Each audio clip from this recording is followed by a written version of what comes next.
আসসালামু আলাইকুম। গল্পনাশ চ্যানেলের পক্ষ হতে আমি নেহা আপনাদের সকলকে স্বাগত জানাচ্ছি। শুনছিলেন আহমদ ছফা রচিত উপন্যাস একজন আলী কেনানের উত্থান পতন। আজ পর্ব ৩, অর্থাৎ শেষ পর্ব। খাদেম মাজারেই ছিল। আসলে তিনি আলী কেনানের কাজকর্মের ওপর নজর রাখছিলেন। তিনি অসম্ভব রকম ক্ষেপে গিয়ে আলী কেনানকে বললেন, অমিয়া, তোমার মনে কি আছে কত দেহি? একবার আসো কুত্তা লইয়া, একবার আসো বেড়া লইয়া। মায়ের খাইয়াও তোমার শিক্ষা হইল না। মাজারটারে না পাক না কইরা ছাড়বা না দেখছি। তোমার মতি গতি তো সুবিধার না। আলী কেনান এটাই চেয়েছিল। সে খাদেমকে বলল, তোর কথা শেষ হইছে? খাদেম বলল, এখান থেকে কাইটটা পড়ো, আর কোনোদিন এই মুখে আইবা না। আইলে পিঠে ছাল থাকতো না। আলী কেনান তার আপন স্বরূপ প্রকাশ করল। খানকির পোলা, তোর বড় বার হইছে, আর বাড়তে দিব না। বাবা ভু আলী কলন্দর আমারে খোয়াবে আইসা কইয়া গেছেন। খোরাসানি বাবা ভু আলী কন্দরের মুড়িদা ছিল। বাবাই কইছেন, তুই মাজার নাপাক কইরা ফেলবার লাগছোস। তরে মাজার থেকে তাড়াইয়া দিবার হুকুম দিছেন। কুত্তা ছিল নাপাক জন্তু, হের লাগিয়া কুত্তারে তোর কাছে রাইখা গেছি। তুইও নাপাক, কুত্তাও নাপাক। এইবার বেড়া লইয়া আইছি। বেড়া পাক জন্তু। আমাকে দিনের নবী বেড়ার গোশত খাইতেন। খাদেমের মনে তখনও যথেষ্ট সাহস ছিল। গত জুমার দিন তিনি নিজের চোখেই তো দেখেছেন আলী কেনানরা কেমন মারটা খেয়েছে। আশা করেছিলেন আজকেও তেমন কিছু একটা ঘটবে, আর শরীরে উত্তেজনাও এসে গিয়েছিল। তিনি বলেই বসলেন, বেশি তেড়িবেড়ি করলে জান খাইয়ালো মুমিয়া, কাইটটা পড়ো। শুয়ারের বাচ্চা, খানকির পোলা, গত শুক্রবারে কি করছস মনে আছে? অহনো কতরের দরদ ব্যথা যায় নাই। এক্ষণেই মাজার থেকে বাইরে না যাস, খুন কইরা পুইত্তা রাখুম। ৭-৭ জন মানুষ খাদেম সাহেবের দিকে তেড়ে এলো। খাদেম ডানে বামে সামনে পেছনে তাকিয়ে দেখেন তিনি একেবারে একা। সাহায্য করার মতো কেউ নেই। তবু কণ্ঠের শেষ চোটটুকু প্রয়োগ করে বললেন, অমিয়া, আগে ভাগে কইয়া রাখলাম, ভালো হইব না। শাওরের পুত, তরে ভালো অহন দেখাইতেছি। আলী কেনান খাদেমের কপালে একটা ঘুষি বসিয়ে দিল। শিষ্যেরাও ছুটে আসে। খাদেম সাহেব কমজোর মানুষ। অল্পক্ষণের মধ্যেই তাকে ধরাশয়ী করে ফেলতে তাদের কোনো অসুবিধা হলো না। নিমবাগানের কিছু কিছু কৌতূহলী মানুষ চারপাশে জড়ো হয়ে মজা দেখে। তাদের মধ্যে কেউ কেউ জিজ্ঞেস করে, কি হইছে, অমন করে মানুষটারে মারছো কেন? আলী কেনান তার কণ্ঠস্বর এক কাঠি চড়িয়ে বলে, না মাইরা ফেয়ার করুম নাকি? আপনারাই হারামিরে চেনেন? হারামজাদা খুনি বজ্জাত, এটা ডাকাইত মাজারটারে পচাইয়া ফেললো। জানেন, ওর নামে থানায় 10টা মামলা আছে। তার শিষ্যদের নির্দেশ দিল, এই নাপাক জন্তুটারে ব্যাপারটিরে বাইরে থুই আয়। শাওরের পুত মনে থাকে জানো, মাজারে আবার যদি দেখি জান খাইয়া ফেলামু। যথেষ্ট মানুষ জমা হয়েছিল। ইচ্ছে করলে খাদেম আত্মপক্ষ সমর্থন করতে পারতেন। আলী কেনানেরা তাকে মেরেছে, খুনি বলেছে, ডাকাত বলেছে, বলেছে থানায় মামলা আছে। তিনি কেন চুপ করে থাকলেন তিনিই বলতে পারেন। তাকে নিরুত্তর দেখে লোকজনে এগিয়ে এলো না। কেউ কেউ মনে করলো হয়তো লোকটার অতীত খুবই খারাপ, গর্হিত কোনো কাজ করে মাজারের ছদ্মবেশে আশ্রয় নিয়েছে। খাদেমকে তাড়ানোর পর আলী কেনানের দলবল মাজারে প্রবেশ করে আল্লাহ আল্লাহ শব্দে জিকির করতে থাকে। নিমবাগানের কিছু কিছু মানুষ মনে করে তাদের মহল্লার মাজারটির নিশ্চয়ই কিছু আছে, নইলে পাগল দরবেশের দল কি শুধু শুধু জিকির করতে আসে? আলী কেনানরা চিৎকার করে জিকির করতে করতে মুখে ফেনা তোলে, কিছুক্ষণ চুপ করে থাকে, তারপর লা ইলাহা ইল্লাল্লাহ শব্দের দ্বিতীয় দফা জিকির আরম্ভ করে। জিকির শেষ করে আলী কেনান শিষ্যদের সামনে সিনা টান করে দাঁড়িয়ে বলল, তবরে কইছিলাম না, বাবাই কখনো মিশা খোয়াব দেখায় না। হন তো তোরা চক্কের সামনে প্রমাণ পাইয়া গেলি। এই জানোয়ারে আমরা বাইর কইরা দিছি, অহন মাজার আমাগো। আলী কেনানের অট্টহাসি আসতে চায়। আল্লাহ যা করে ভালার লাইগা করে। এই দিন এই কাণ্ড না ঘটলে আজকার ঘটনা ঘটতো না। মাজার আলী কেনানদের দখলে চলে এলো। আলী কেনান চরের মানুষ, কোনো জিনিস দখল করে কি করে রক্ষা করতে হয় তা সে ভালোভাবেই জানে। সে শিষ্যদের মধ্যে 3 জনকে সার্বক্ষণিকভাবে নিমবাগানের মাজারে মোতায়েন রাখল। সেও প্রায় প্রতিদিন বেলা 10টার সময় রিকশায় চেপে ফুলতলি থেকে এখানে এসে হাজির হয়। প্রথম 4-5 দিন তারা আশেপাশের লোকজনকে জানিয়ে দিল আগে যে মানুষটি এই মাজারে থাকতো সে একটা খুনি ডাকাত। থানায় তার নামে 10-12টা খুনের মামলা আছে। জনমত তো সবসময় হাওয়ার অনুকূলে চলে। তারা ধরে নিল ব্যাপারটা সত্য হতেও পারে। কেউ কেউ অবাক হয়ে চিন্তা করলো এতদিন এই খাদেম লোকটা তাদের বোকা বানিয়েছে। আল্লাহর দুনিয়াতে কত রকমের যে ভেলকিবাজি আছে। আলী কেনান বসে থাকার মানুষ নয়। ইতিমধ্যে সে নিমবাগানের ওয়ার্ড কমিশনারের সঙ্গে আলাপ পরিচয় করে ফেলেছে। এলাকার আরো কিছু প্রভাবশালী মানুষের সঙ্গে তার জান পহচান হয়ে গেছে। কিছু বখাটে বেকার যুবক কিশোরও তার সঙ্গে জুটে গেল। আলী কেনান ছোকরাদের কানে মন্ত্র দিয়েছে আগামী 5ই রজব মাঘ মাসের 23 তারিখে খোরাসানি বাবার মাজারে ওরস করতে হবে। ছোকরারা গিয়ে কমিশনারকে ধরেছে, আমরা মাঘ মাসের 23 তারিখে খোরাসানি বাবার মাজারে ওরস পালন করব, আপনাকে আমাদের সঙ্গে থাকতে হবে। কমিশনার সাহেবের ছোকরাদের সঙ্গে থাকতে কোনো আপত্তি ছিল না, কিন্তু তিনি ভয় পাচ্ছিলেন ছোকরারা তার কাছে একটা গরু কিংবা খাসির দাম দাবি করে বসবে। এই আশঙ্কায় তিনি উসখুস করছিলেন। তিনি আপত্তি করে বললেন, হঠাৎ করে ওরস কি ব্যাপার? ছোকরাদের একজন বলে বসল, কোনোদিন ওরস হয় নাই বইলা এইবারও ওরস হবে না, তার কোনো অর্থ থাকতে পারে না। আপনি এটা কি কথা কইলেন? আপনি তো কোনোদিন কমিশনার হন নাই, এইবার হইছেন, সত্য কিনা কন? বইলা রাখলাম আমরা এবার ওরস করব, আপনার পেছনে থাকতে হবে। কমিশনার বুঝে গেলেন তিনি রাজি না হলে ওরা ওরস করে ফেলবে, তাই কথা ফিরিয়ে নিয়ে বললেন, না না, আমি সে কথা বলিনি, তবে এখন টাকা পয়সার খুব টানাটানি চলছে কিনা, তোমরা যদি টাকা পয়সা দাবি করে বসো আমার দেবার ক্ষমতা নেই। ছোকরারা বলল, আপনার টাকা পয়সা দিতে হবে না, আপনি শুধু পেছনে থাকবেন। আমরা রাস্তায় গাড়ি আটকায় টাকা উঠাবো, বাড়ি বাড়ি গিয়া চাল তুলবো, বাজারের মহাজনদের কাছে যাব। এরকম একটা সুন্দর প্রস্তাবে কমিশনারের আপত্তি করার কোনো কারণ রইল না। আলী কেনানের শীর্ষ এবং নিমবাগানের ছোকরারা বাহুতে মাথায় লাল শালুর ফেটি বেঁধে রাস্তায় নেমে পড়ল। প্রতিটি বাস প্রাইভেট কার থামিয়ে দাবি করতে থাকলো, খোরাসানি বাবার ওরস, চাঁদা দিন, কত টাকা কত জায়গায় খরচ করেন, দিন আল্লাহর নামে 10-20 টাকা দিয়ে যান। গাড়িওয়ালাদের মধ্যেও ঘাওড়া লোক কম ছিল না, তারা অনুরোধ কানে তুলল না।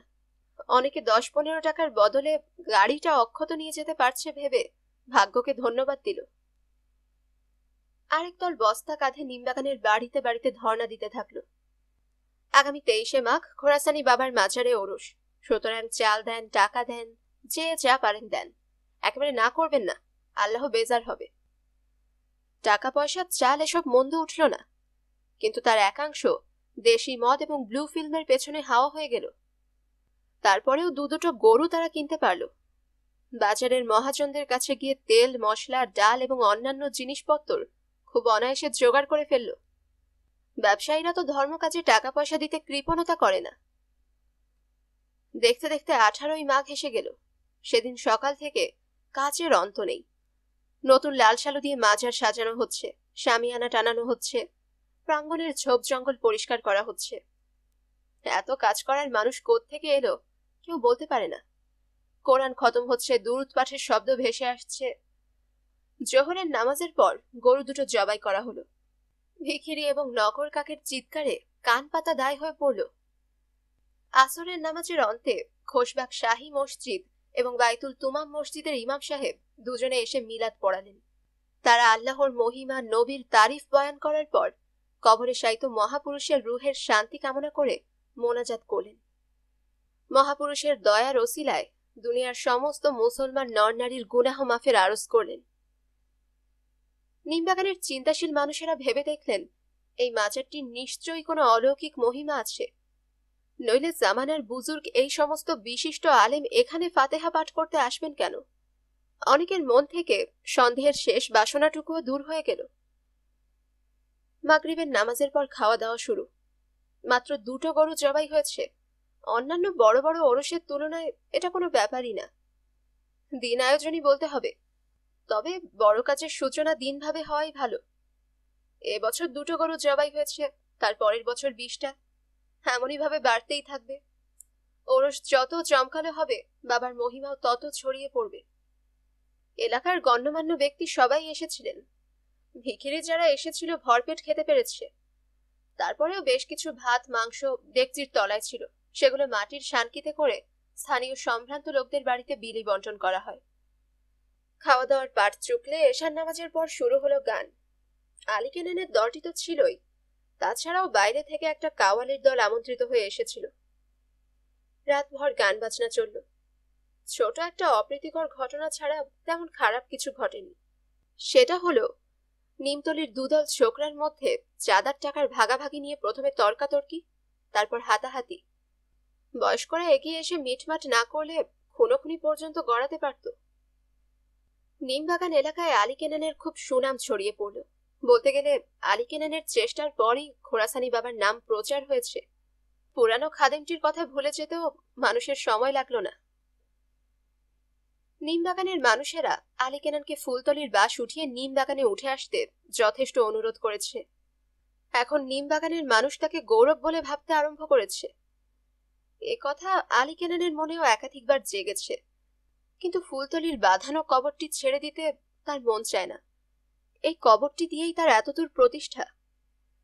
নারীর বন্ধনের মতো ফুলতলির প্রতি একটা টান অনুভব না করে সে পারে না। তাছাড়া সে ভয়ানক হুঁশিয়ার, সব দিক নিশ্চিত না হয়ে কোনো কাজ করে না। এখনো পর্যন্ত আলী কেনান ফুলতলি আর নিমবাগানে পালা করে যাওয়া আসা করেই কাটাচ্ছে। ফুলতলিতে মাঝে মাঝে অনুপস্থিত থাকলেও অসুবিধা হবার কথা নয়। ইমাম সাহেব একা চালিয়ে নিতে পারবেন। ইমাম সাহেবের বিস্তর পরিবর্তন ঘটে গেছে। তিনি আলী কেনানের দ্বিতীয় সত্তা হয়ে উঠেছেন। সাদা তহবন্ধ এবং বকের পাখার মতো সাদা পাঞ্জাবি পরেন। তার গায়ে গতরে চেকনাই লেগেছে। আগের মিনমিনে ভাবটা আর নেই। লোকজন পরিপূর্ণ আস্থা সহকারে তার হাত থেকে তাবিজ এবং পানি পড়া গ্রহণ করে। আলী কেনানি তো ইমাম সাহেবের প্রাণে ফুৎকার দিয়ে তার ভেতর থেকে একজন ব্যক্তিত্বকে টেনে বের করে এনেছে। পাশাপাশি একটা ভয়ও আলী কেনানের আছে। তাবিজ কবচ পানি পড়া দেওয়া ইমাম সাহেবেরই পেশা। আলী কেনান একজন বহিরাগত। এক নাগারে বেশি দিন যদি অনুপস্থিত থাকে, তাহলে ইমাম সাহেব তাকে একদিন বেদখল করতে পারে। মক্কেলদের সাথে ইমাম সাহেবের সরাসরি সংযোগ ঘটে গেছে। তিনি ইচ্ছে করলে তাকে বেদখল করতে পারে। আলী কেনান জানে ইমাম সাহেবের দিলে এখনো তেমন হিম্মত হওয়ার কথা নয়, কিন্তু মানুষের বদলে যেতে কতক্ষণ। এসব তো গেল বাইরের কথা। কেন সে ফুলতলি ছেড়ে যেতে এখনো প্রস্তুত নয়, তার অন্য একটা গভীর কারণও আছে। সে আর সমীরণ ছাড়া সে কথা কেউ কোনোদিন আঁচ করতে পারবে না। সমীরণের সঙ্গে অবাধ গোপন মিলনে ব্যাঘাত ঘটে এমন কোনো কাজ সে করতে পারবে না, প্রাণ গেলেও না। আলী কেনানের জীবন অত্যন্ত মসৃণ ভাবে চলে আসছে। সত্যি বলতে কি, সে নিজেকে মনে মনে একজন বুজুর্গ ব্যক্তি হিসেবে ভাবতে আরম্ভ করেছে। কেননা সে যা করতে চাইতো আপনা থেকেই হয়ে যাচ্ছিল। সমস্ত প্রকৃতি তার একান্ত সঙ্গোপন মনের কথা যেন শুনতে পেত। কোনো কোনো রাত্রিবেলা উন্মুক্ত আকাশের গ্রহ নক্ষত্রের দিকে তাকালে তার আকাঙ্ক্ষার বেগ এত প্রবল, এত তীক্ষ্ণ হয়ে ওঠে যে তার মনে হয় সে গ্রহ নক্ষত্রের গতি পর্যন্ত নিয়ন্ত্রণ করতে পারে। সে অনুভব করে তার চেতনায় বিদ্যুৎ প্রবাহ খেলে যাচ্ছে। যে কেউ তাকে স্পর্শ করবে তার শরীরেও বিদ্যুৎ প্রবাহ সঞ্চারিত হবে। এইরকম সুখের সময়টিতে ছোট্ট একটা ঘটনায় তাকে চাঁদের অপর পিঠ দেখতে হলো। একদিন সন্ধেবেলা সে হুজুরখানায় শুয়েছিল। শরীরটা ম্যাচ ম্যাচ করছিল, তাছাড়া আকাশটাও ছিল মেঘলা। মেঘ করলে অকারণে আলী কেনানের মন বিগড়ে যায়, তাই কোথাও বের হয়নি। নারী কণ্ঠের একটা খিলখিল হাসি তার কানে আসে। জানালা দিয়ে মুখ বাড়িয়ে দেখে সমীরণের মেয়ে আঞ্জুমন। আঞ্জুমন তো বটেই, কিন্তু সে হাসাহাসি করছে কার সঙ্গে? ভালো করে চেয়ে দেখে জেল ফেরত আসামি কালাম আঞ্জুমনের একটা হাত ধরে আছে, আর আঞ্জুমন কখনো খিলখিল করে হেসে তার দিকে ঝুঁকছে, কখনো সরে আসছে। টিম টিম করে জ্বলা বাতির আলোয় আলী কেনান আঞ্জুমনের মুখ দেখতে পায়, দেখতে পায় তার পরিণত স্তনগুলি। সমীরণের মেয়ে আঞ্জুমান এত সুন্দর। আলী কেনানের মাথায় তৎক্ষণাৎই রক্ত চড়ে যায়। তার ইচ্ছে হয়েছিল দুটোকেই কেটে গাঙের পানিতে ভাসিয়ে দেয়। সে তুলকালাম কাণ্ড করে বসত, কিন্তু নানা কথা ভেবে সে চুপ করে গেল। আজকাল তাকে অনেক কিছু বুঝে সমঝে চলতে হচ্ছে। একটা সামান্য ভুলের জন্য যদি পাড়ায় প্রচার হয়ে যায় তার এখানে কেষ্টলীলা চলছে, তাহলে তাকে বেশ বিপদের মধ্যে পড়তে হবে। মানুষের আস্থাই তো এই পেশার একমাত্র অবলম্বন। আকপাচ নানা কথা চিন্তা করে মনের রাগ মনের মধ্যে হজম করে ফেলল। সেদিন রাতে সমীরন তার ঘরে এলে আলী কেনান বিস্ফোরণ ঘটায়। মাকে খবর রাখোস, তোর মাইয়া ঘরে লাং ঢুকাইবার শুরু করছে। কথার পিঠে কথা বলা সমীরনের অভ্যাস নয়। সে আলী কেনানকে একজন অসাধারণ মানুষ বলে মেনে নিয়েছে। আলী কেনান তাকে নিয়ে যা ইচ্ছা করে, আপত্তি করেনি কোনো ব্যাপারে। এত বড় একজন মানুষ আলী কেনান, সে কথা মনে করে সমীরন আত্মপ্রসাদ অনুভব করে। তার এই আত্মসন্তুষ্টির আরো একটা কারণ আছে। সে মনে করে দুনিয়ার সব পুরুষ একরকম। তার দীর্ঘ জীবনের এটাই অভিজ্ঞতা। আলী কেনানকে সে অন্যরকম মনে করেছিল। এখন বিজয়িনীর একটা গোপন পুলক সে অনুভব না করে পারে না। পেটের মেয়ে আঞ্জুমনকে সমীরন ভীষণ ভালোবাসে। তার সন্তান ওই একটাই। ওই মেয়ের জন্য সে জীবনে অনেক কষ্ট করেছে। তার নামে এসব কথা সহ্য করা অসম্ভব হয়ে দাঁড়ালো। সরাসরি প্রতিবাদ না করেও বলল, এটা কি কন আপনি? আপনারে আমার আঞ্জুমানের নামে কেউ কিছু লাগাইছেনি? আলী কেনান বলল, মাকে লাগাইব কেডা? আমি হাসবেলা আপন চোখে দেখছি তোর মাইয়া কালাম হারামজাদার লগে হাইসা হাইসা কথা কইতাছে, আর হ্যাঁ তোর মাইয়ার বুনি টিপতাছে। একটু বাড়িয়ে বলল, আপনি আপন চোখে দেখছেন? সমীরন জানতে চাইল, মাগি তোর লগে মিশা কথা কইতাছি নাকি? আমি কি মিশা কথা কই? এইবার সমীরন মেয়ের পক্ষ সমর্থন করে বলল, মাইয়া আমার অত খারাপ না। আপনার মানুষগুলা নরে খারাপ করবার চাইছে, আপনি করে দাবড়াইয়া দিবার পারেন না। আলী কেনান সমীরনকে কখনো মুখে মুখে কথা বলতে শোনেনি। আজ তক্ক করার প্রবৃত্তি দেখে বলল, মাগি তোর মাইয়া অত খারাপ না। কাপড় খুইলা দেখ, গাং বানাইয়া দিছে। হিতাহিত জ্ঞান হারিয়ে সে সমীরনকে একটা চড় দিয়ে বসে। চড় খেয়ে মেয়ে মানুষটি ঘুরে পড়ে যায়। তার সব শঙ্কা, সব দ্বিধা কোথায় চলে যায়।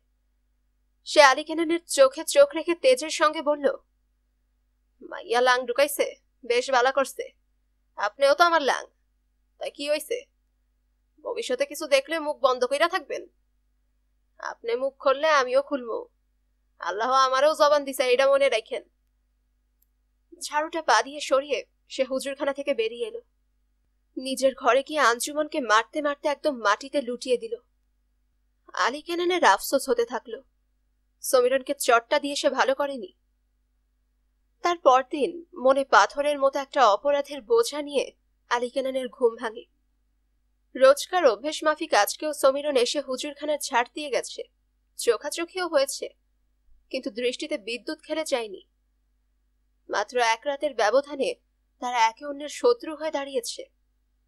আলী কেনান তার আলখাল্লা পড়ল, লোকজনদের দর্শনও দিল, তবে কারো সঙ্গে বিশেষ কথাবার্তা বলা সম্ভব হলো না। সে মনে করতে লাগলো চারদিকের মানুষ তার দিকে তাকিয়ে আছে, তাদের দৃষ্টিতে ঘৃণা এবং অবজ্ঞা। মাঝে মাঝে আলী কেনানের মনে হতো অসীম ক্ষমতা তার। শরীরের মধ্যে কোথাও একজোড়া পাখা জন্ম নিয়েছে, ইচ্ছে করলে সে উড়ে যেতে পারে। বুকের ভেতর থেকে একটা বোধ বুদবুদের মতো জেগে তার সমগ্র সত্তা আচ্ছন্ন করে ফেলল। আহা, তার পাখা জোড়া কাটা পড়েছে। এখন সে নেহাইতি ধুলোর জীব। সরীসৃপের মতো বুকে ভর দিয়ে তাকে ধুলোর ওপর দিয়ে চলতে হবে। তার চোখে পড়ল কামাল। জেল ফেরত দাগি আসামি কামাল কবরের ওপাশে বসে বিড়ি টানছে, আর চোখে এদিক ওদিক তাকাচ্ছে। আলী কেনান বুঝতে পারে তার চোখ আঞ্জুমানকে তালাশ করছে। দু একবার তার সঙ্গে চোখাচোখিও হলো। আলী কেনান আজ করতে পারে কালাম তার দিকে প্রতিপক্ষের দৃষ্টি নিয়ে তাকাচ্ছে। তার অর্থ আলী কেনানের কাছে অত্যন্ত প্রাঞ্জল। তুমি যদি মায়ের সঙ্গে ঘুমোতে পারো, আমি মেয়ের সঙ্গে আশনাই করতে পারবো না কেন? তোমার যেমন ক্ষুধা আছে আমারও তেমনই আছে, তোমাদের আমাদের তফাৎ কোথায়? আহা, আলী কেনান এক জায়গায় কামালের সমান হয়ে গেল। তার চাইতে মৃত্যু তার জন্য ভালো ছিল। মিরপুর মাজারের দুই বগলে লাঠি ভর দেওয়া বুড়োটির কথা তার মনে পড়ে গেল। বুড়ো এক রাতে আপন মনে গুনগুন করে গান গাইছিল। ফকিরি সহজ কথা নয়, লম্বা চুলে তেল মাখিলে ফকিরি পাইতা নয়। তার দিকে জল জলে চোখ মেলে তাকিয়ে বলেছিল, আমিয়া, ফকিরি করবার তো খুব ভঙ্গি টঙ্গি করতে আসো, ফকিরের মানে বোঝো? আলী কেনান জবাব দেয়নি। সে ফকিরির অর্থ বোঝে না, বুঝতে চায়ও না। কিছু না জেনে না বুঝে তো তার দিনকাল মন্দ কাটছে না, অধিক কি প্রয়োজন? সেই বুড়ো, যাকে আলী কেনান মনে মনে ভয় পায় এবং ঘৃণা করে, কাটা কাটা ভাষায় বলেছিল, বাইসা থাকার 101টা পথ আছে, সময় থাকতে বাইসালো একটা। এই পথ তোমার না, খুরের ধারের ওপর দিয়া চলা তুমি পারবা না, একবার পিছলাইয়া গেলে বুঝবা পরিণাম। ফকিরি হইল গিয়া মিয়া অনন্ত অসীমের কোলে লইয়া হগল সময় বৈশা থাকা। আল্লাহরে চামড়ার চোখে কেডা দেখছে? এই অনন্ত অসীমিত আল্লাহ। আমাগো দিনের নবী মেরাজ গেছিলেন, এই ডার কিছু না, অনন্ত অসীমের মধ্যে লয় হইয়া গেছিলেন। আলী কেনান মনে করে এসেছে, প্রতিটি প্রতিষ্ঠিত মাজারের পেছনে তার মতো করিত কর্মা কোনো মানুষের ফন্দি ফিকির কাজ করছে। আসল বস্তু কিছুই নেই। আজকে তার চিন্তার সীমাবদ্ধতা কে যেন চোখে আঙুল দিয়ে দেখিয়ে দিল। কিছু কিছু মানুষ দুনিয়াতে ছিল বা এখনো আছে, যারা অনন্ত অসীমকে কোলে নিয়ে জিন্দেগি কাটিয়ে দিতে পারে। এই ধরনের কিছু মানুষ দুনিয়াতে ছিলেন বলেই আলী কেনানের মতো মানুষেরা ফন্দি ফিকির করে বাঁচতে পারে, ফকিরি করার ভান করে মানুষের সঙ্গে প্রতারণা করে যেতে পারে। আলী কেনান অনুভব করে অত ঊর্ধ্বে ওঠার ক্ষমতা তার নেই। দুর্বল পা তাকে অত দূরে নিয়ে যেতে পারবে না, তার কাদার পা। একদিন বিহানবেলা সমীরনের কান্নার শব্দ শুনে তার ঘুম ভাঙে। মেয়ে মানুষটি বুক চাপড়ে কাঁদছে। হায় রে আল্লাহ, আমার এত বড় সর্বনাশ কেডা করলো?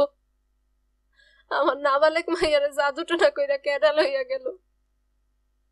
আলী কেনান বুঝতে পারে কালাম, হ্যাঁ কালামের কাজ। ওই হারামজাদাই সমীরনের মেয়েটিকে নিয়ে ভেগেছে।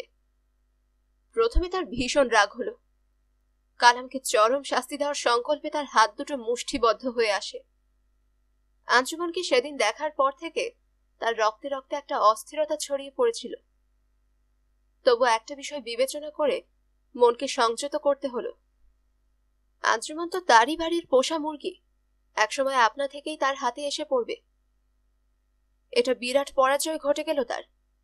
চিৎকার করে আকাশ পাতাল তোলপাড় করার মতো ভাবাবেগ তার জন্মেছিল, কিন্তু অন্যান্য বিষয় বিবেচনা করে চুপ করে থাকল। আলী কেনান তীক্ষ্ণ ঘ্রাণ শক্তি দিয়ে বুঝে ফেলল তার ক্ষয় শুরু হয়েছে। এই ফুলতলিতে থাকলে সে আর তার পতন ঠেকিয়ে রাখতে পারবে না। তাকে নতুন জায়গা খুঁজে বের করতে হবে, এবং যত তাড়াতাড়ি সম্ভব। স্বভাবতই নিম বাগানের চিন্তাটা তার মাথায় এলো। বেলা বাড়লে শিষ্যদের ডেকে বলল, কলন্দর বাবা খোয়াবে আইসা কইয়া গেছেন, ইহান থেকে 2 দিনের মধ্যে নিম বাগানে চইলা যাইতে হইব। সে কথা না বাড়িয়ে চূড়ান্ত নির্দেশ দিয়ে বসল। শিষ্যেরা পূর্ব অভিজ্ঞতা থেকে জানে আলী কলন্দর বাবার নির্দেশ হেরফের করার উপায় নেই। একমাত্র সমীরনই বুঝতে পারল আলী কেনান পালাচ্ছে, এছাড়া তার আর উপায় নেই। 2 দিন বাদে আঞ্জুমন আর কালামের কথা উঠবে, নাড়াচাড়া পড়ার আগেই কেটে পড়ছে। সে কি করবে? হ্যাঁ, তাকেও যেতে হবে বই কি।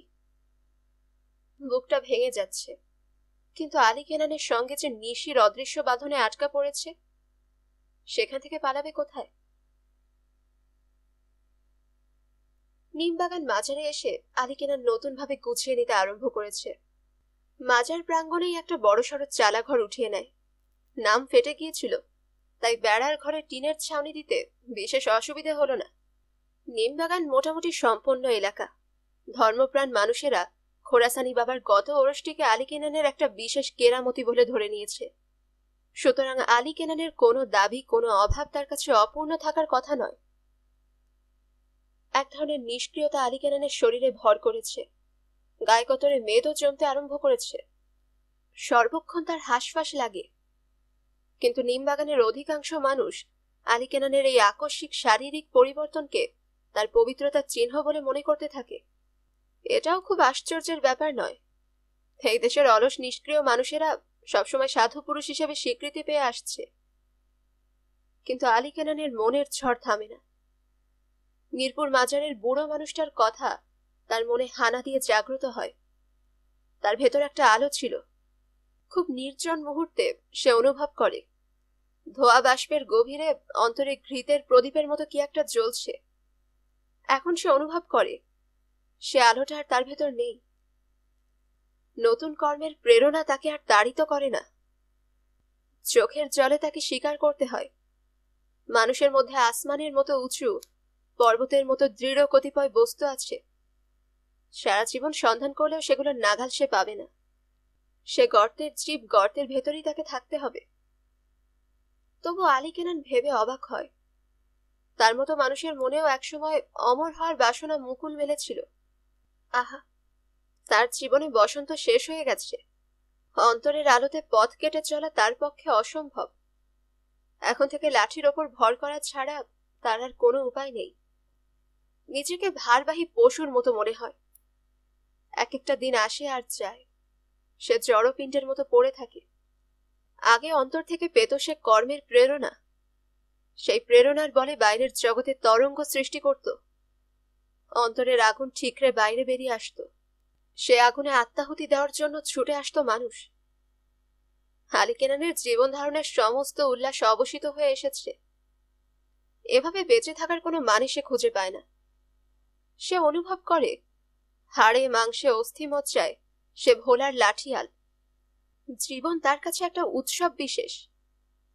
এভাবে সে কি করে বেঁচে থাকবে? ভেতর থেকে প্রেরণা আসছে না বলে সে এমন ভাবে স্থানুর মতো বসে থাকতে পারবে না। বাইরে থেকে প্রেরণার সন্ধান করতে হবে। নিজের অন্তরের শৃঙ্খলা বাইরে আরোপ করার ক্ষমতা নেই, সুতরাং তাকে বাইরের শৃঙ্খলার কাছে আত্মসমর্পণ করতে হবে। 1969 সাল শেষ হয়েছে। 70 সালের মাঝামাঝি অতীত প্রায়। বাংলাদেশের মুক্তি আন্দোলনটি ভীষণ বেগবান হয়ে উঠেছে। জয় বাংলা ধ্বনির একাধিপত্য গোটা দেশটিকে ঢেকে রেখেছে। সকালে জয় বাংলা, দুপুরে জয় বাংলা, সন্ধ্যায় জয় বাংলা, এমনকি রাত্রির গভীর অন্ধকারে জয় বাংলা ধ্বনি কামানের গোলার মতো ফেটে পড়ে। যে শিশুর মুখে সদ্য কথা ফুটতে আরম্ভ করেছে, মা বাবা উচ্চারণ করার আগে জয় বাংলা শব্দ দিয়ে কথা বলা শুরু করে। আলী কেনান চিন্তা করে দেখল এটা একটা সময় এবং সুযোগ বটে। এই তীব্র স্রোতের খরতরঙ্গে সে ভেসে পড়তে পারে। এই প্রচন্ড ধারাস্রোত তাকে টেনে টেনে নিয়ে যাবে। এই জয় বাংলা ধ্বনির সঙ্গে একাত্ম হওয়ার একটা ব্যক্তিগত কারণও সে নিজের মধ্যে আবিষ্কার করে। গভর্নর সাহেবকে একবার প্রাণে বাঁচিয়েছিল সে, আর সেই গভর্নর সাহেবই তাকে রাস্তায় উলঙ্গ করে ছেড়ে দিয়েছিল। আলী কেনানের মনের ভেতর তার প্রতি একটা ঘৃণা শক্ত হয়ে জমাট বেঁধে আছে। এতদিন সে কথা মনে হয়নি। এখন চিন্তা করে দেখল এই জয় বাংলার মানুষদের সঙ্গে যদি নেমে পড়ে তাহলে একটা প্রতিশোধও নিতে পারবে। গভর্নর সাহেব নিজেও এখন গভর্নর হাউসে নেই। আইয়ুব তাকে সরিয়ে দিয়ে নিজেও ক্ষমতা থেকে বাধ্য হয়ে সরে গেছে। তবু গভর্নর সাহেব গুলশানের রাজবাড়ির মতো বাড়িতে বহাল তবিয়াতে আছেন। আলী কেনানের একান্ত ইচ্ছে একবার গভর্নর সাহেবের মুখোমুখি দাঁড়াবে, বলবে, আমার নাম আলী কেনান, একদা আপনি যাকে তাড়িয়ে দিয়েছিলেন। পেছনে আলখাল্লা পড়া যাদের দেখছেন এরা সবাই আমার শিষ্য। এখন আমি জয় বাংলার দরবেশ। আমার কথায় এরা প্রাণটি পর্যন্ত বিলিয়ে দেবে, কিন্তু আপনার কথায় এই বাংলাদেশে একটা কুত্তাও ঘেউ করবে না। এই খবরটি জানিয়ে দিতে কষ্ট করে আপনার কাছে এলাম। আলী কেনান এখন অনেক চাঙ্গা হয়ে উঠেছে। মনের বিমর্ষতা কেটে গেছে। তাকে ভেবেচিন্তে আর কাজ খুঁজে বের করতে হয় না, কাজ পায়ে হেঁটে তার কাছে হাজির হয়। নিমবাগানের ছেলেরা মাজার প্রাঙ্গণে অফিস করেছে। অধিক রাতে রাস্তায় পোস্টার লাগিয়ে কিংবা মিছিল করে আর ঘরে ফেরা সম্ভব হয় না। তাকে ডেকে বলে, দরবেশ বাবা, বাড়ির দরজা বন্ধ হয়ে গেছে, আজ রাতে তোমার এখানে ঘুমোতে হবে, আর থাকলে কিছু খেতে দাও। আলী কেনান বলে, তোরা যত ইচ্ছা খা, আর যতক্ষণ মন লয় ঘুমাইয়া থাক। বাবার দরজা তোগুলাইগা কোনোদিন বন্ধ হইব না। কেবল হপ্তায় হপ্তায় চাইল ডাইল বাজার থন উঠাইবি। গভীর রাতে আলী কেনানের আস্তানায় রান্না চড়ানো হয়। ছেলেরা আলু ভর্তা আর ডাল দিয়ে ভাত খেয়ে ঘুমিয়ে পড়ে। সকালে তারা বেরিয়ে যায়। দুপুরে আরেক দল আসে, তারপরে আরেক দল। আলী কেনানের আস্তানাটি জয় বাংলা আন্দোলনের প্রাণকেন্দ্র হয়ে দাঁড়ায়। সে একরোখা স্বভাবের মানুষ। 10 জনের সঙ্গে সলা পরামর্শ করে কাজ করার বিশেষ অভ্যেস তার নেই। এই সমস্ত পিচ্ছি পিচ্ছি পোলাপান ধমক দেয়, চোখ রাঙায়, তা মাঝে মাঝে আলী কেনানের ধৈর্যচ্যুতি ঘটায়। সে সবসময় হুকুম দিয়ে অভ্যস্ত এবং হুকুম পালন করতে হলেও একজনের বেশি কর্তা সহ্য করতে পারে না। আগে গভর্নর সাহেবের হুকুম মেনে কাজ করতে পারলে খুশি হতো। শেখ সাহেবকে সে আজকাল পছন্দ করতে আরম্ভ করেছে, কেননা শেখ সাহেব গভর্নর সাহেবের সঙ্গে টক্কর দিয়ে তাকে চিৎ করে ফেলেছেন। একটা বাঁশের মাথায় উঁচু করে শেখ সাহেবের ছবি টাঙিয়েছে বটে, কিন্তু তার সমস্ত কাজকর্ম মেনে নিতে পারে না। আলী কেনান আগে গভর্নর সাহেবকে নানা বিষয়ে বুদ্ধি পরামর্শ দিয়েছে এবং সঙ্গত কারণেই শেখ সাহেবকে নানা বিষয়ে পরামর্শ দেওয়ার অধিকার তার আছে। কিন্তু শেখ সাহেবের সঙ্গে সাক্ষাৎ হওয়ার ক্ষীণতম সম্ভাবনাটিও আলী কেনান দেখতে পায় না। নিজের ওপর বিরক্ত হয়। শেখ সাহেব তাকে কি পরিস্থিতির মধ্যে ছুড়ে দিয়েছেন। দুধের বাচ্চাও তাকে হুকুম করে, দরবেশ বাবা এটা করো ওটা করো। তার বর্তমান দুর্ভাগ্যের জন্য মনে মনে শেখ সাহেবকেই দায়ী করে। মনকে এই সান্ত্বনা দেয় যে, আলী কেনান, যখন তোর নিজের ভেতরে নূর নাই, বাইরের দোয়া থেকে নিঃশ্বাস টানতে হইব। গোসা টোসা কইরা আর কি লাভ। শেখ মুজিবের বিরুদ্ধে তার একটা সাংঘাতিক অনুযোগ আছে। শেখ সাহেব জয় বাংলা করতে চান ভালো, বিহারি পাঞ্জাবিদের খেদিয়ে দিয়ে বাংলাদেশ স্বাধীন করতে চান আরো ভালো। সেই জন্যই তো আলী কেনান তার দলে যোগ দিয়েছে। কিন্তু তিনি ফকিরনির পোলাদের বুকে সাহস দিয়ে এমন বেয়াদব করে তুলেছেন, এটা ঠিক না। ফকিরনির পোলারা ফকিরনির পোলাই। যেহেতু নিজেকে জয় বাংলার দরবেশ বলে ঘোষণা করেছে, তাই আলী কেনান মনে করে শেখ সাহেবের সঙ্গে রাগ অভিমান করার অধিকার তার আছে। আলী কেনান বুঝে নিয়েছিল ছোকরাদের মন জুগিয়ে চলা তার কর্ম নয়। তারা তাকে কোথায় নিয়ে যাবে তার কোনো হদিশ নেই। সে নিয়মিত সংবাদ পাচ্ছে, এখানে গুলি হচ্ছে, ওখানে ধরপাকড় চলছে। পাকিস্তান থেকে উড়োজাহাজে করে লাখো লাখো সৈন্য আসছে। কখন কি ঘটে বলা যায় না। আলী কেনান হুঁশিয়ার মানুষ। তাছাড়া মনের গভীরে এই বাঙালি দেশে মানুষ বলে মনে করে না। গভর্নর হাউসে থাকার সময় এই একটা জিনিস তার উপলব্ধির মধ্যে গেঁথে গিয়েছিল, যে পাকিস্তানিরাই হলো আসল মানুষ আর বাঙালিরা সব চুতিয়া। কেউ তাকে বলে দেয়নি, কিন্তু এই ধারণাটি তার মনে জন্ম নিয়েছে। পরিস্থিতির চাপে নিজেকে জয় বাংলার দরবেশ ঘোষণা করেছে বটে, কিন্তু জয় বাংলার মানুষদের সঙ্গে সে অধিক দূরে যেতে চায় না। একদিন আলী কেনান নিমবাগানের প্রভাবশালী কজন ছোকরার সামনে শিষ্যদের কাছে বলল, বাবা বু আলী কলন্দর আবার স্বপ্নে দর্শন দিয়া কইছেন বিহারি আর পাঞ্জাবিরা নাপাক জন্তু, তাদের বাংলার মাটি থেকে তাড়াইয়া দেওয়ান লাগবো। সেই জন্য বাবাই কইছেন জয় বাংলার নিশান নিয়ে মাজারে মাজারে যাওয়া লাগবো। শিষ্যরা বু আলী কলন্দরের স্বপ্নের ব্যাপারে কোনোদিন কোনো আপত্তি করেনি, আজকেও করল না। আলী কেনান বলল, বাজান আরো একটা কথা কইছেন, শিকল পরা বাদ দিয়া জয় বাংলার নিশান বইতে হইব, আর সব জায়গায় বঙ্গবন্ধুর ছবি নিয়ে যাইতে হইব। সব দিক রক্ষা পাওয়ার মতো এরকম একটা মৌলিক পরিকল্পনা তার মাথায় এসেছে, সেজন্য নিজেকে ধন্যবাদ দিল। ছোকরাদের সঙ্গ ত্যাগ করে জয় বাংলার পতাকা এবং শেখ মুজিবের ছবি নিয়ে মাজারে মাজারে ঘুরতে আরম্ভ করল।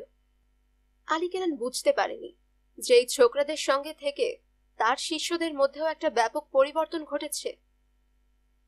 মাজার পরিক্রমার দ্বিতীয় দিনে অত্যন্ত বেদনার সঙ্গে তাকে আবিষ্কার করতে হলো একসঙ্গে 4 জন শিষ্য কোথাও কেটে পড়েছে।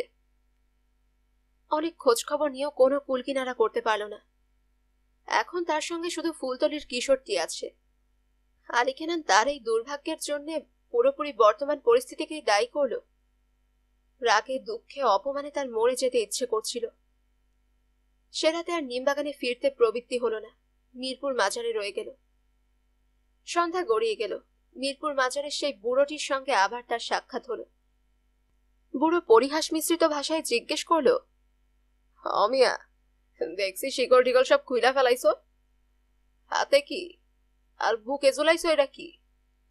আলী কেনান বলল, হাতে জয় বাংলার নিশান আর বুকে মুজিবের ফটো। বুড়ো বলল, মিয়া বং সং তো বেস্ট করতাছো, টের পাইবার আর দেরি নাই। সেদিন ছিল 25শে মার্চের রাত।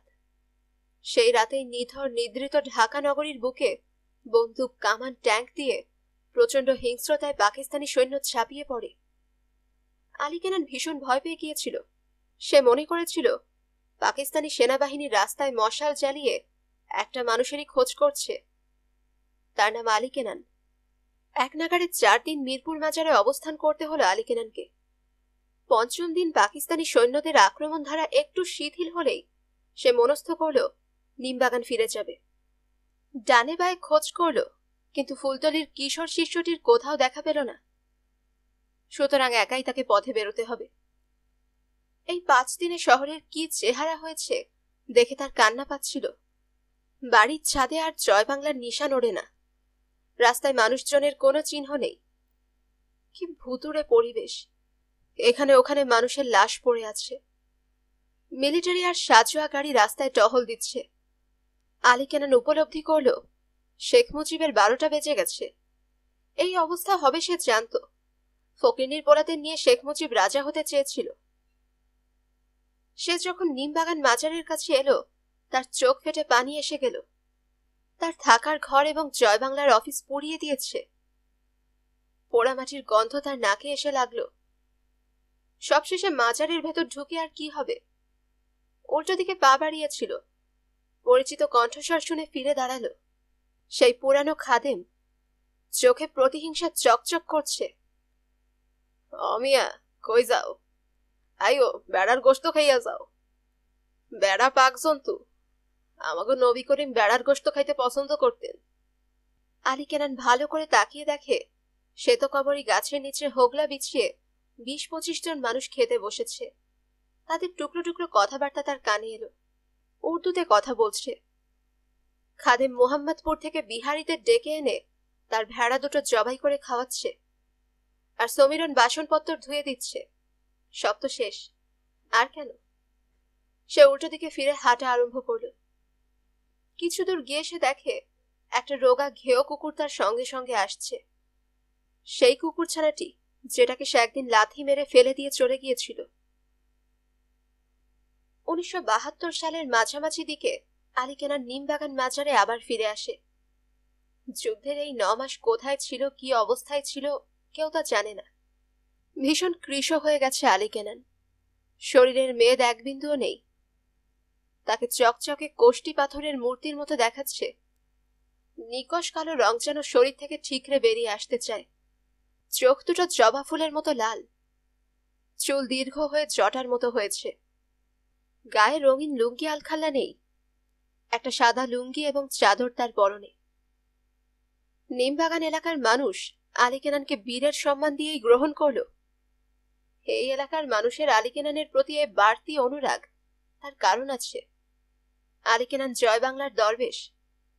তার অবর্তমানে এই মাজার পুরানো খাদেম দখল করে নিয়েছিল।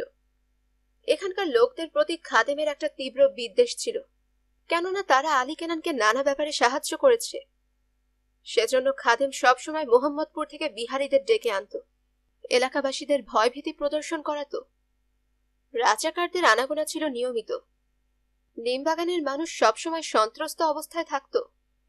কখন খাদেম কি বিপদ ঘটায়। নিমবাগানের একজন প্রবীণ বললেন, আমাদের বঙ্গবন্ধু দেশে ফিরে আইলেন, বাবাও মাজারে আইলেন।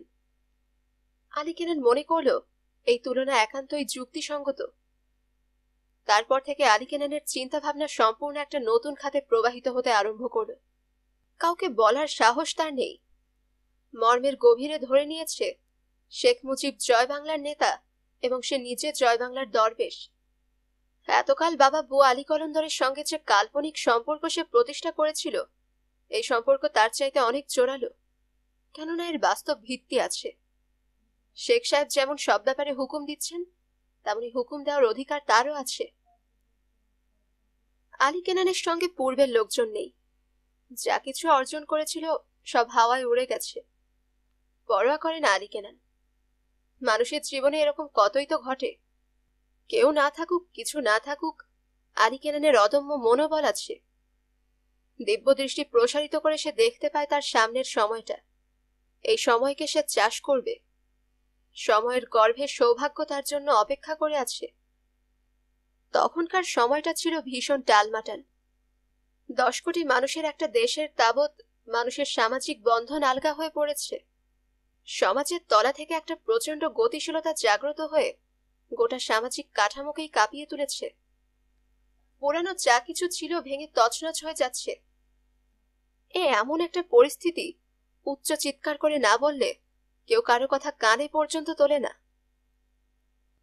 আলিকেনার এলাকার ছেলেদের সহায়তায় খুব সহজে একটা মাইক্রোফোন যন্ত্র জোগাড় করে ফেলে। এক শুক্রবার জুমার নামাজের পর ঘোষণা করে, এই বাংলাদেশে আমি আর শেখ মুজিব ছাড়া আর কোনো বাঘের বাচ্চা নাই। শেখ সাহেবের কথা যেমন হক গলে হুনছে, এইরকম আমার কথাও হুনন লাগবো। অনেক লোক জুটেছিল, কেউ আলী কেনানের কথার বিরোধিতা করল না। আলী কেনানের সাহস বাড়তে থাকে দিনে দিনে। প্রতিদিন সে মাজারের সামনে চত্বরটিতে মাইকের সামনে এসে দাঁড়ায়, কখনো হাসে, কখনো কাঁদে, চিৎকার করে অশ্লীল গালাগালি দেয়, কখনো খেলনা পিস্তল দিয়ে লোকজনকে ভয় দেখানোর ভঙ্গি করে। সব দিক দিয়ে সে যেন সময়ের উপযুক্ত প্রতিধ্বনি হয়ে উঠেছে। বাংলাদেশের সমাজ শরীরের ভেতর যতগুলো ধারা উপধারা ক্রিয়াশীল, তার সবগুলো যেন জীবন লাভ করে আলী কেনানের মধ্যে ঝর্ণার বেগে ফেটে পড়তে চাইছে। আশ্চর্য, মানুষও তার এই ভূমিকাটা মেনে নিয়েছে। সকলে মনে করছে এটি স্বাভাবিক এবং এ হওয়াই উচিত ছিল। আলী কেনান অসাধ্য সাধন করতে পারে, তার চরণ স্পর্শে দুরারোগ্য বাত ব্যাধি সেরে যায়, মুখের ফু দেওয়া পানি খেলে শুল বেদনার উপশম হয়, বন্ধা রমণী গর্ভবতী হয়। এমনই কত রকম আজগুবি গুজব তার নামে ছড়িয়ে পড়ে। দলে দলে মানুষ তার কাছে আসে। যখন খুশি সে মাইকের সামনে দাঁড়িয়ে লেকচার ঝাড়ে, গান গায়, যখন খুশি নাচে। এই যুদ্ধের যে ঝড় শক্তি বাংলাদেশের অন্তর থেকে মুক্তি লাভ করে সর্বত্র একটা তোলপাড় অবস্থার সৃষ্টি করেছে, সেই গতিহীন অন্ধ আদিম শক্তিটার সবটাই যেন তার শরীরে ভর করেছে। যখন সে নাচে তার চোখ দুটো লাল, আরো লাল হয়ে জ্বলতে থাকে। দীঘল চুলের জটা জ্যৈষ্ঠ মাসের ঝড়ের পূর্বাভাস রচনা করে। শরীরের বাঁকে বাঁকে আদিম ছন্দ মূর্তিমান হয়ে ওঠে। যে দেখে চোখ ফেরাতে পারে না, সম্মোহিত হয়ে যায়। আলী কেনান জানে না তার এই উন্মাত্ততার মধ্যেও একটা নিখুঁত সাংসারিক হিসেব নিকেশ আপনা থেকেই ক্রিয়া করে যাচ্ছিল। তাকে মানুষ দরাজ হাতে টাকা দেয়, লোকজন তাকে চারপাশ থেকে সবসময় ঘিরে রাখে। মাঝখানে একটা গোলাকার বেষ্টনীর মধ্যে সে নাচে, গান গায়। সেখানে টাকা পয়সার স্তূপ জমে যায়, 10 টাকা, 20 টাকা, 50 টাকা, 100 টাকার নোট। কিছু মানুষ শতপ্রবৃত্ত হয়ে সে টাকা কুড়িয়ে নেয়, হিসেব করে কত টাকা হলো, তারপর বান্ডিল বেঁধে আলী কেনানের ডেরায় পৌঁছে দেয়। আলী কেনান এক একটা বান্ডিল খুলে হাতের মুঠোতে যা ওঠে লোকদের মধ্যে বিলিয়ে দেয়, বাকি টাকা তোষকের তলায় ফেলে রাখে। এভাবে টাকার বান্ডিল জমতে জমতে তোষকটা ওপর দিকে ফুলে ফুলে উঠতে থাকে। আলী কেনানকে কিছুই ভাবতে হয় না, তার চারপাশে আপনা থেকেই একদল ভক্ত জুটে গেছে। তার মধ্যে মেয়ে মানুষও আছে। তারা বাবার কাপড় কাচে, তামুক বানায়, মানে গাজার কলকি সাজিয়ে দেয়, রান্না বান্না করে, গা টেপে। তাছাড়া বাবার আরো কত রকম খেয়াল টেয়াল আছে। পুরুষ ভক্তদের কাজ একটু ভিন্ন রকমের। তারা দর্শনার্থীদের সামলায়, সবাই যাতে বাবার কাছে আসতে পারে সেদিকে দৃষ্টি রাখে। বিশিষ্ট ব্যক্তিরা এলে বাবার সঙ্গে একান্তে সাক্ষাৎ করবার ব্যবস্থা করে, টাকা পয়সার হিসেব রাখে। এমনকি কেউ কেউ গাঁজা, চরস এসব নেশার ব্যবসারও তদারকি করে। এই সময়ের মধ্যে আলী কেনান আস্ত একটা প্রতিষ্ঠানে পরিণত হয়ে গেল। জাতীয় সংবাদপত্র সমূহে অনেকগুলো সচিত্র প্রতিবেদন প্রকাশিত হলো। তাতে আলী কেনানের বিষয়ে কিছু খারাপ কথাও প্রকাশিত হওয়ায় শিষ্যরা ঠিক করলো এরপর থেকে তারাই সাংবাদিকদের সমস্ত খবরাখবর সরবরাহ করবে, যাতে বাবার নামে এ ধরনের অপপ্রচার না ঘটাতে পারে। ব্রিটিশ টেলিভিশনের কোন একটা চ্যানেল আলী কেনানের ওপর একটা ডকুমেন্টারি ফিল্ম প্রদর্শন করে। এই ফিল্মের শিরোনাম ছিল A Dervish Who Has Wonderful Secret Healing Power। এই সংবাদ যেদিন জানা গেল, আলী কেনানের গলার জরির মালাটি 40,000 টাকার মূল্যে নিলাম হয়ে গেল। ভদ্রলোকের সন্তানেরা আলী কেনানের নামে পাগল হয়ে উঠল। তারা দলে দলে তার চারপাশে ভিড় জমাতে আরম্ভ করল। আলী কেনান একটা মুক্ত দুনিয়া সৃষ্টি করে নিয়েছিল। এখানে মদ গাঁজা চলে, শিল্পী আসে, কবি আসে, সাংবাদিক আসে। সকলেই আলী কেনানকে প্রেরণার একটা গভীর উৎস হিসেবে ধরে নিয়েছে। গুজব রটেছে ভদ্রঘরের মেয়েরা আলী কেনানের ওখানে গিয়ে গাঁজা টানে, শহরের এসপি আলী কেনানের যাবতীয় কর্মকাণ্ডের প্রতি তীক্ষ্ণ দৃষ্টি রাখছিল। তিনি সেকেলে লোক, তাই তার আশঙ্কা হওয়া খুবই স্বাভাবিক। এভাবে চললে সমাজ উচ্ছন্নে যাবে। সব দিক বিবেচনা করে তিনি আলী কেনানকে এক বিকেলে অ্যারেস্ট করে হাজতে চালান করে দিলেন। তারপর শুরু হলো হই হই ব্যাপার, রই রই কাণ্ড। হোমরা চোমরা ব্যক্তিরা তার অফিসে টেলিফোন করতে থাকেন। নিমবাগান থেকে মাঝারি ধরনের একটা মিছিল বের হলো। মিছিলকারীরা হোম মিনিস্টারের বাড়ির সামনে বসে থাকে। বাধ্য হয়ে হোম মিনিস্টারকে মিছিলকারীদের সঙ্গে দেখা করতে হয়। তিনি আশ্বাস দেন যে আজই দরবেশকে ছেড়ে দেবেন এবং অনতি বিলম্বে এসপির বদলির অর্ডার ইস্যু করবেন। একদিন পর জেলখানা থেকে বেরিয়ে আসে আলী কেনান। ভক্তবৃন্দের সামনে দাঁড়িয়ে ঘোষণা করে, তোরা মনে রাখিস, আলী কেনান শেখ মুজিব ছাড়া আর কোনো বাপের বেটারে পরোয়া করে না। হে আমারে বুঝে, আমি হারে বুঝি। হ্যাঁ, সমাজতন্ত্রের তরিকার দরবেশ, আর আমি কলন্দরি তরিকার দরবেশ। এভাবে আলী কেনানের দিনগুলো কেটে যাচ্ছিল। হঠাৎ করে কোত্থেকে একটা উৎপাত এসে তার মধ্যে একটা অন্যরকম অস্থিরতার সৃষ্টি করে। এক বিলেত ফেরত মহিলা একদিন সন্ধেবেলা আলী কেনানের পা ছুঁয়ে সালাম করে বলল, বাবা, আমাকে একটু খাস দিলে দোয়া করবেন, আমি ভীষণ বিপদে আছি। আলী কেনান তাকিয়ে দেখল মহিলা অত্যন্ত সুন্দরী, গায়ে দুধে আলতার রং, চুল কোমর অবধি নেমে এসেছে, চোখ দুটো অসম্ভব রকম কালো এবং ভাসা ভাসা। বয়স 35-33 হবে। তখনই আলী কেনানের মনে হলো তার পরনে একটা নেংটি জাতীয় পোশাক ছাড়া আর কিছুই নেই। মহিলার দিকে তাকিয়ে এই প্রথম অনুভব করল সে অর্ধ উলঙ্গ। সামনে এমন সুন্দরী এক নারী, যার কণ্ঠস্বর এমন কোমল, দৃষ্টি এত গভীর।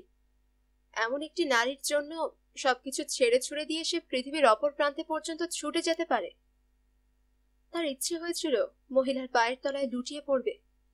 তার ইচ্ছে হয়েছিল মহিলাকে বলবে, আমি চুলের জটা কেটে ফেলবো, শহরের সবচেয়ে ভালো দোকান থেকে সবচেয়ে সুন্দর দামি জামা কাপড় কিনবো, আমার অঢেল টাকা আছে, আমি তোমার সঙ্গে পৃথিবীর অপর প্রান্ত পর্যন্ত হেঁটে যাব, দয়া করে তুমি আমাকে গ্রহণ করো। কিন্তু আলী কেনানকে বাস্তবে বলতে হলো, বেটি, কোনো চিন্তা করবি না, তোর ওপর বাবা বু আলী কলন্দরের দোয়া আছে, সব দুঃখ বিপদ কাইটা যাব। মহিলা একান্ত ভরসার চোখে তার দিকে তাকিয়ে বললেন, আমার বিপদ আপদ কেটে যাবে? আলী কেনান বলল, বেটি, সব কাইটা যাব। বাবা, আপনার এখানে মাঝে মাঝে এলে আপনি রাগ করবেন? বেটি, তুই আমার মাইয়া, যখন মন লয় আইবি। মহিলা পা ছুঁয়ে আলী কেনানকে সালাম করে চলে গেলেন। সেদিন আলী কেনান তার শীর্ষ সাগরেদদের অশ্লীল অশ্রাব্য ভাষায় গালাগাল করল। শালা খান কিরপুত, বাদাইম্মার বাচ্চারা, আমারে নেংটি ফিন্দাইয়া মজা লইবার লাগছো? সোত মারানির পুতেরা, আমি তো করে মজা দেখাবো। সকলে তার কণ্ঠের অমৃত বর্ষণ শুনে কেমন জানি ভ্যাবা চেকা খেয়ে যায়। আলী কেনানের কথার পিঠে কথা বলার সাহস কারো হলো না। শেষ পর্যন্ত তার ইচ্ছা অনুসারে দোকান থেকে একজোড়া দামি পাঞ্জাবি কিনে আনা হলো। সে নিজের ঘরে গিয়ে পায়জামা পাঞ্জাবি পরে আয়নার সামনে দাঁড়িয়ে মাথার চুলের জটা ধরে টানাটানি করে আবার গালাগাল দিতে থাকে। আমার মাথায় জটা কেন? খানকির পোলারা, নাপিতটাই কেন? কাইটটা ফেলা, সিনেমার হিরোগো মতন কইরা চুল সাইডটা দে। সে রাতে তার সেবা করার জন্য দুটি মেয়ে গিয়েছিল। তাদের পাছায় লাথি মেরে সে বের করে দিল। অন্ন জল কিছুই স্পর্শ পর্যন্ত করল না, কেবল আপন মনে আওড়াতে থাকলো, আহা, কি দেখলাম, কি খুবসুরত! গঙ্গা যমুনার পারে খাড়াইয়া যান, দেখলাম সূরজ অস্ত যাইতেছে, দেখলাম আন্দার রাইতে জঙ্গলের মাঝখান দিয়ে চান উঠবার লাগতেছে। আহা, কি দেখলাম, কি খুবসুরত! আলী কেনানের বায়না ছিল সে সিনেমার হিরোর মতো চুল কাটবে, শহরের সেরা দোকানের সবচেয়ে দামি পোশাক পরে মহিলার চোখ ধাঁধিয়ে দেবে, তারপর তার হাত ধরে পৃথিবীর অপর প্রান্তে ছুটে যাবে। কিন্তু পরের দিনও তাকে সেই পুরনো পোশাকে গিয়ে মাইকের সামনে দাঁড়াতে হলো, নাচতে হলো, গান করতে হলো। অসহ্য, অসহ্য লাগে আলী কেনানের। যদি পারত তার জীবনের এই বাইরের খোলসটাকে ভেঙে চুরমার করে ফেলত, কিন্তু পারে না। সে কম্বল ছাড়তে চায়, কিন্তু কম্বল তাকে ছাড়ে না। আসলে কম্বল নয়, ওটা ভালুক। আলী কেনানের নানা রকম ইচ্ছা জাগে। কখনো মনে করে সেই মহিলাকে সবলে দু হাতে তুলে নিয়ে যেদিকে দু চোখ চায় ছুটে যাবে, কখনো ভাবে তার সামনে হাঁটু গেড়ে বসে মিনতি জানাবে। যে ভক্তি, যে আবেগ সে বাবা ভু আলী কলন্দরকে দিতে পারেনি, সব মহিলাকে উজাড় করে দেবে। কিন্তু প্রতিদিন বাস্তবে ঘটে তার উল্টোটা। মহিলাটি মাঝে মাঝে তার কাছে আসেন, পা ছুঁয়ে সালাম করেন, প্রাণ গলানো স্বরে বাবা বলে সম্বোধন করেন। বর্তমানে মহিলার একটা মানস সংকটকাল চলছে। তিনি অনেকদিন বিলেতে ছিলেন, দেশে ফিরে খুব অল্প সময়ের মধ্যে সমাজের মক্ষীরানী হয়ে বসেছিলেন। তিনি প্রকাশ্যে সিগারেট খান, ড্রিঙ্ক করেন। তার অনেক ভক্ত, অনেক অনুরাগী জুটে গিয়েছিল। তারা নিজেদের মধ্যে তার ব্যাপার নিয়ে এত ঝগড়া বিবাদ, এত হানাহানি করেছে যে খুব অল্প দিনের মধ্যেই তার পরিচিতি দেশের সর্বাধিক জনপ্রিয় চিত্রাভিনেত্রীর কাছাকাছি পৌঁছেছিল। তাছাড়া মহিলার মাথায় ছিট ছিল।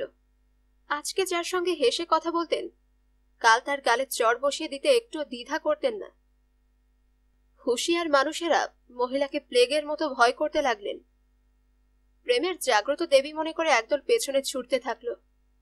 মহিলারা গারস্থ শান্তি অক্ষুণ্ণ রাখার জন্য তার মুখের ওপর বাড়ির দরজা বন্ধ করে দিতে আরম্ভ করলেন। আত্মীয় স্বজনেরা এতদূর বিগড়ে গিয়েছিল যে পারলে খাবারের সঙ্গে বিষ মিশিয়ে দিয়ে তাকে খুন করত।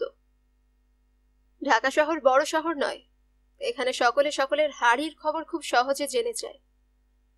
মোটমাট পরিস্থিতিটা এমন দাঁড়িয়েছিল যে এই সম্প্রসারণশীল শহর তার ওজন বইতে পারছিল না।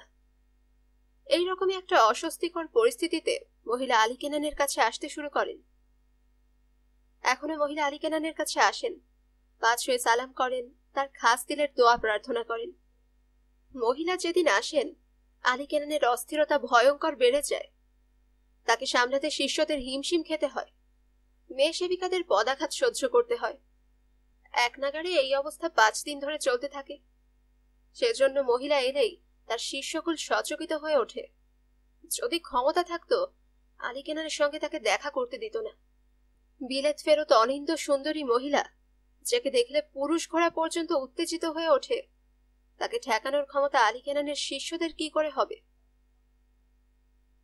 এই সময় মহিলার সঙ্গে এক ইঞ্জিনিয়ার ভদ্রলোকের পরিচয় হয়। এই ভদ্রলোকেরও দিনকাল তখন ভালো যাচ্ছিল না। তাকে ছেড়ে তার স্ত্রী আরেকজনের সঙ্গে আমেরিকা পালিয়েছে। তারা একজন আরেকজনের সঙ্গে পরিচিত হয়ে মানসিক সান্ত্বনা লাভ করে। যথাসম্ভব গোটা শহরের সহানুভূতিহীন দৃষ্টি এড়িয়ে একে অন্যের সঙ্গে দেখা করত, সিনেমায় যেত, কিংবা ছুটির দিনে দূরে কোথাও চলে যেত। এভাবে তারা পরস্পরের ঘনিষ্ঠ হয়ে ওঠে। একদিন মহিলা ইঞ্জিনিয়ার ভদ্রলোককে সঙ্গে নিয়ে আলী কেনানের কাছে আসেন। আলী কেনানের পা ছুঁয়ে সালাম করে ভদ্রলোককে দেখিয়ে বলেন, বাবা, ইনি আমার বন্ধু, আপনি আমাদের খাস দিলে দোয়া করবেন। আলী কেনানের ভদ্রলোককে খুন করার ইচ্ছে জাগছিল, কিন্তু উপস্থিত লোকজনের সামনে তাকে বলতে হলো, বেটি, তো গোপরে বাবা ভু আলী কলন্দরের দোয়া আছে, কোনো চিন্তা নাই, সব ঠিক হইয়া যাইব। সেদিন ঘরে ফিরে আলী কেনান চিৎকার করে বলতে লাগলো, শালা খানকির বাচ্চা, খেয়াল রাখিস তুই কার জিনিসের ওপর নজর দিছস। খুন কইরা ফেলামু, কলিজা টাইনা ছিঁড়া ফেলামু, শরীরের লৌ খাইয়া ফেলামু, আজরাইলের নাহান কবজ কইরা ফেলামু। অক্ষম আক্রোশে সে সারা রাত হাত পা ছড়ে খাটের ওপর পদাঘাত করে যায় ক্রমাগত। মহিলা তার ইঞ্জিনিয়ার বন্ধুটিকে নিয়ে ক্রমাগত আসে, আলী কেনানকে সালাম করে, ঘনিষ্ঠ হয়ে বসে, কানে কানে নিজেরা আলাপ করে। আলী কেনানকে এই দৃশ্য দেখতে হয়, দেখে নীরবে হজম করতে হয়। সন্ধ্যের পর যখন ডেরায় ফেরে, প্রাগৈতিহাসিক জন্তুর মতো অন্ধ আক্রোশে ফেটে পড়তে থাকে। রাত যত অধিক হয়, রাগের মাত্রাও বাড়তে থাকে। তার উন্মত্ত প্রলাপে শিষ্যদের কারো ঘুমাবার উপায় থাকে না। সে বলতে থাকে, শালা পাটকাঠির মতো তোর শরীর, তুই হারে সামলাইতে পারবি না। তোর চোখ দুইটা টেরা, কয় পয়সা তোর আছে, তুই হারে সাইরা দে। হ্যাঁ আমার, হ্যাঁ রে আমি রানী বানামু, হ্যার লগে আমি দেশ সাইরা চইলা যাবো। আর যদি তোর সঙ্গে দেখি, লাশ পইরা থাকবো কইয়া রাখলাম। ধীরে ধীরে আলী কেনানের সবকিছুর প্রতি আগ্রহ কমে আসতে শুরু করে। রাতের নিভৃত প্রলাপগুলো দিনের বেলাও বলা অভ্যাস হয়ে দাঁড়ায়। মানুষজনের প্রতি আর কোনো আকর্ষণ বোধ করে না। এক একটা দিন চলে যায়, সে নিজেকে ফাঁদে পড়া পশুর মতো মনে করতে থাকে। যদি পারত ধারালো ছুরি দিয়ে সব বন্ধন ছিন্ন করে ওই মহিলার পেছন পেছন ছুটে যেত, তাকে আলিঙ্গন করে বলতো, তোমাকে ছাড়া আমার চলবে না, তুমি আমাকে নাও, আমাকে গ্রহণ করো, গ্রহণ করো এই উন্মত্ততা, এই বেদনা, এই দুঃখ, এই অস্থিরতা। মহিলা রাজি হলে বুকে ছুরি বসিয়ে খুন করত, তারপর নিজে আত্মহত্যা করত। মাসখানেক সময়ের মধ্যে সেই মহিলা ও ইঞ্জিনিয়ার ভদ্রলোকের সম্পর্ক অনেক নিবিড় হয়ে এসেছে। তারা স্থির করলো বিয়ে করবে। মহিলা বিলেত ফেরত হলে কি হবে, মনে কুসংস্কারের অন্ত নেই। তিনি মনে করলেন বাবার দোয়াতেই তিনি এত তাড়াতাড়ি একটা স্বামী জুটিয়ে নিতে পারলেন। বাবার প্রতি ভক্তি শ্রদ্ধা অনেক গুণে বেড়ে গেল। তার হবু স্বামীকে সঙ্গে করে এক সন্ধেবেলা আলী কেনানের আস্তানায় এসে পদধূলি নিলেন এবং হবু স্বামীকেও পদধূলি নিতে বাধ্য করলেন। যা আলী কেনানের কর্ণে অমৃত বর্ষণ করে, সেই প্রাণ গলানো কণ্ঠস্বর আলী কেনানকে একান্তে ডেকে নিয়ে বললেন, বাবা, একটু খাস দিলে দোয়া করবেন, আমরা বিয়ে করতে যাচ্ছি। হাতে বিশেষ সময় নেই, তবু আপনার অনুমতি এবং দোয়া চাইতে এসেছি। আলী কেনানের মনে হয়েছিল দুনিয়া দুটুকরো হয়ে গেছে, সূর্য নিভে গেছে। কে যেন তার বুকের তীক্ষ্ণ ধার ছুরি আমূল বিধিয়ে দিয়েছে। তবু তাকে বলতে হলো, বেটি, তোর উপর বুয়া আলীকন্ধর বাবার দোয়া আছে, সব ঠিক হইয়া যাইব। সেদিন সন্ধেবেলা ঘরে ফিরে আলী কেনান কোত্থেকে একটা রামদা খুঁজে বের করে একটা পাথরের ওপর অনেকক্ষণ ধরে শান দিতে লাগলো। শিশুদের কেউ কাছে ঘেঁষতে সাহস করল না, যদি একটা কোপ দিয়ে বসে। তারপর রামদাটি দু হাতে ঊর্ধ্বে তুলে চিৎকার করে বলল, শালা, অহনো সময় আছে, তুই হারে সাইরাতে, হ্যাঁ আমার জিনিস, তুই ওরে শুইলে এই রামদা দিয়া তোরে কুচি কুচি কইরা কাইটটা গাঙ্গে বাসাইয়া দিব। প্রচন্ড উত্তেজনায় ডানে বামে রামদা ঘোরাতে থাকে। তারপর এক সময় ছুঁড়ে ফেলে দিয়ে ঘরে ঢুকে সে তোষকটা উল্টায়। তোষকের নিচে ভাজে ভাজে রাখা টাকার তোড়া, অনেক টাকা, অনেকগুলো বান্ডিল, সব একসঙ্গে জড়ো করে আবার চিৎকার করতে আরম্ভ করে, আমার বেহেস্তের হুর, আমার আসমানের সান, আমার হইলদা পাখি, তুই আমার কাছে আয়, এই টেহা তোর, অনেক টেহা, শেখ মুজিবের ব্যাংকেও অত টেহা নাই, সব তোর লাইগা, সব তোর লাইগা, তুই আয়, গতরের চামড়া দিয়া তোর জন্য জুতা বানাইয়া দিব, শরীরের ল দিয়া তোর পায়ে আলতা কইরা দিব, তুই আয়, তুই আয়, তোর এছাড়া আমার চলতো না, বেবাক দুনিয়া লইয়া আমি কি করুম, তুই আয়, তুই আয়। একসময় ক্ষিপ্তের মতো টাকার বান্ডেল গুলো একের পর এক বাইরে ছুঁড়ে মারতে থাকে। আমার আসমানের সান নাই, আমার দিনের সুরজ ডুইবা গেছে, হইলদা পাখি উড়িয়া গেছে, আমি কাগজের টাকা লইয়া কি করুম। সে হাউমাউ করে উচ্চ শব্দে কাঁদতে থাকে। অনেকক্ষণ প্রাণ ফাটা চিৎকার করার পর একসময় বিছানায় ঢলে পড়ল। তাকে বিছানায় শুয়ে পড়তে দেখে শীর্ষ সাগরেদরা টাকার বান্ডিলগুলো কুড়িয়ে নিয়ে নিজেদের মধ্যে ভাগাভাগি করে যে যার মতো রাতের অন্ধকারে কেটে পড়ল। আলী কেনানের সেবা করে কাউকে নিরাশ হতে হয়নি। তার পরদিন ভোরবেলা পেটে প্রচন্ড ক্ষুধা নিয়ে তার ঘুম ভাঙে। আলী কেনানের মনে পড়ল আগের দিন রাতে সে কিছুই খায়নি। মাথাটা ব্যথায় টনটন করছিল। দুহাতে টিপে ধরে উঠে দাঁড়ালো। তখনই তার আনুপূর্বিক সমস্ত কথা মনে পড়ে গেল। সে দাঁত তোলার মতো ব্যথা অনুভব করতে লাগলো। জীবনের সমস্ত স্বাদ, সমস্ত স্বপ্ন মিটে গেছে। তবু জীবন, এ পোড়া জীবন তাকে বয়ে বেড়াতে হবে। হায়রে জীবনের বিড়ম্বনা, হায়রে জীবনের মায়া। সে কিছু খেতে চাইল, আজ কেউ আসেনি। কি ব্যাপার, সবাই গেল কই? উঠে সবগুলো ঘর তন্ন তন্ন করে দেখল, সব খা খা করছে, একটিও জনবারব নেই। কাউকে না পেয়ে রাস্তার কাছে চলে এলো। মোড়ের দোকানে রেডিওতে শুনতে পেল শেখ মুজিবের মৃত্যু সংবাদ প্রচারিত হচ্ছে। আলী কেনানের চোখের সামনে গোটা জগৎটাই দুলে উঠল। সে বিড়বিড় করে বলল, শেখ মুজিবর বাইসা নাই, আমি ঢাকায় থাকুম কে রে? এর সমাজতন্ত্র হইল না, আমি হইল্লা পাখি হারাইলাম, বলাই চললা যামু। হই, তোরা আমার একটা লঞ্চের টিকিট কাটতে দে। কিন্তু তার চিৎকার হাওয়ায় মিলিয়ে যেতে থাকলো। সময় নষ্ট না করে শোবার ঘরে ঢুকে তোষকটা উল্টে পাল্টে দেখল। অবাক কাণ্ড, একটা আধুলিও পড়ে নেই।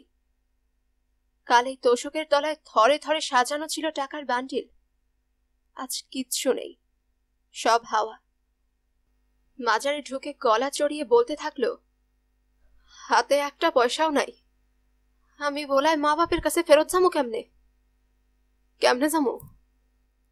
মাজারের ভেতর তার কণ্ঠস্বর প্রতিধ্বনিত হতে থাকলো, কেমনে যামু, কেমনে যামু? শেষ হলো আহমদ ছফার রচিত উপন্যাস একজন আলী কেনানের উত্থান পতন। আপনাদের যদি আমার গল্প পাঠ ভালো লাগে তবে অবশ্যই লাইক করবেন, কমেন্ট করবেন এবং বেশি বেশি শেয়ার করবেন। যারা গল্পন্যাস চ্যানেলটিকে সাবস্ক্রাইব করেছেন তাদেরকে অসংখ্য ধন্যবাদ, এবং যারা করেননি তাদের কাছে অনুরোধ রইল চ্যানেলটিকে সাবস্ক্রাইব করে ফেলুন। পাশে থাকা বেল আইকনটিও ক্লিক করে রাখবেন, এতে করে আমি কোনো নতুন গল্প বা উপন্যাস আপলোড করলেই আপনারা তা নোটিফিকেশন পাবেন। সকলে সুস্থ থাকবেন এবং আমাদের পাশে থাকবেন এই কামনায় আজকের মতো এখান থেকেই বিদায় নিচ্ছি।